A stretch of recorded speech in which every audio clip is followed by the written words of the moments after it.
Grom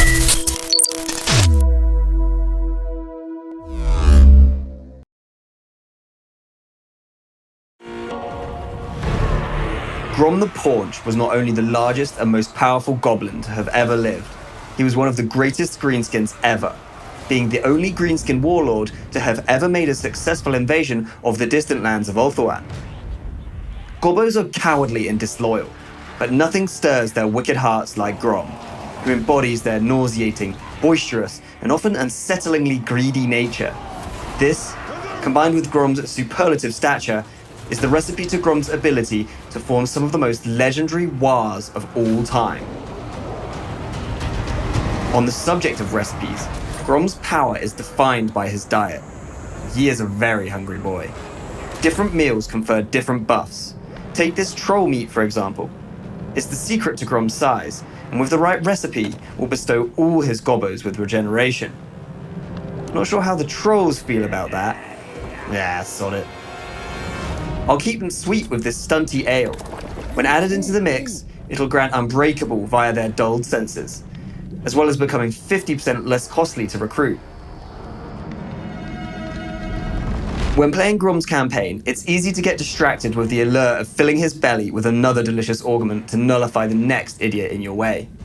For example, here's Grom splashing around in Immortal Empire's campaign, looking for a delicacy that grants Squigs some extremely explosive properties. And when it comes to flattening idiots, Grom has plenty of tools at his disposal. Giant river troll hags are hateful and bitter creatures, far larger and more dangerous than their common kin, and endowed with an innate ability to shape the winds of magic. She's a lot beefier than the average caster and can be effective in melee combat, but do not expect her to win the battle by herself. Sitting her behind the front line and stomping around making use of her magic and debuff abilities is probably her most effective battlefield role. They are also masters of the Law of Death, adding a new flavor to the magical output of the greenskins. The Fishy Tiddlemuncher is one of Grom's starting units, so you'll get to begin mastering it from turn 1. Elsewhere on turn 1, Grom will start with 2 other varieties of troll, including river trolls, who resemble the bottom of the river if that riverbed was populated by the most revolting trolls imaginable.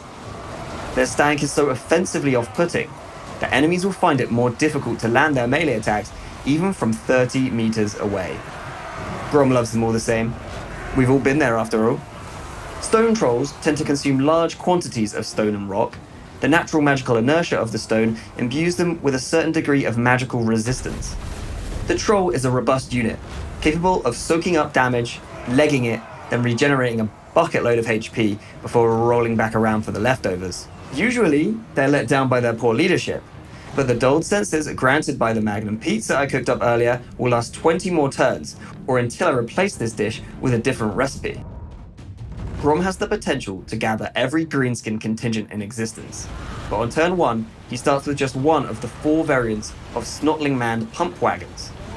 The spiky roller variant that Grom starts with is better when kept in sustained combat. They feature higher weapon strength than normal and are unusually adept at launching enemy combatants on contact, their whirling rollers flinging infantry left and right at the slightest touch. As if there wasn't enough bedlam, Snotlings can also attach exploding spores to the front of their wagons, which burst when the pump wagon hits anything.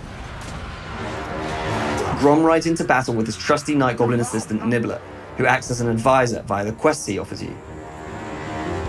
You don't have to listen to that git though.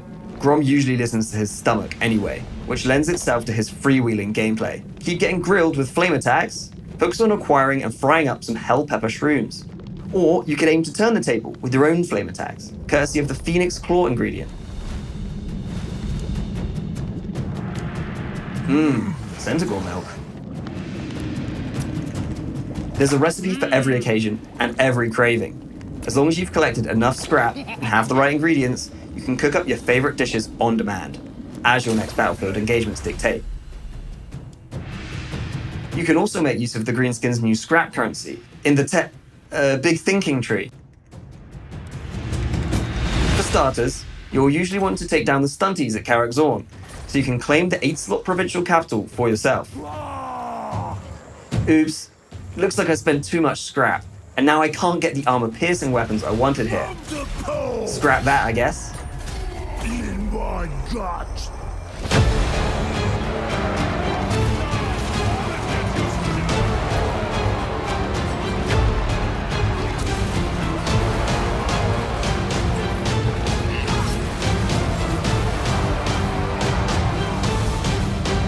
From here, there's a huge buffet of options to feast on recruitment-wise.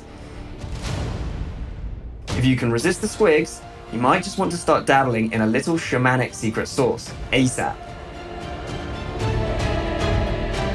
Don't worry though, you won't have to get to a tier 5 building before you get to taste the delicious destruction the rogue idol is capable of. These mighty magical constructs can crush just about anything that gets in their way, and are thankfully available via a fleeting but deadly summon in Grom's campaign.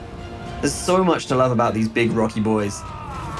They buff leadership map-wide, they can soak damage, and the more damage they do soak, the harder the idol will hit, transforming its battlefield role with brutally hard-hitting damage. The Regiment of Renown variant even adds longer distance boulder chucking to its long list of battlefield capabilities.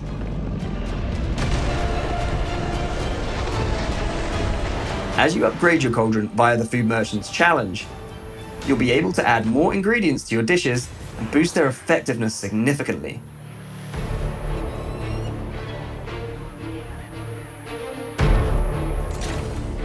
As if you weren't hungry enough to get cooking with Grom, his power scales alongside the number of recipes he invents. The more you get cooking with Grom, the chonkier Grom will become, with more hit points and more gobbos by his side.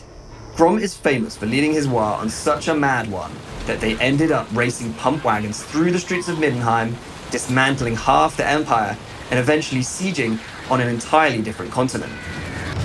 Altharion is the only person to have ever taken down Grom, and Grom is not the type of goblin to allow anyone who defeated him to draw breath whilst he is still standing. Altharion cowers behind the walls of Yvresse once more. Grom might not be big enough to smash Ulthuan into the ground just yet, but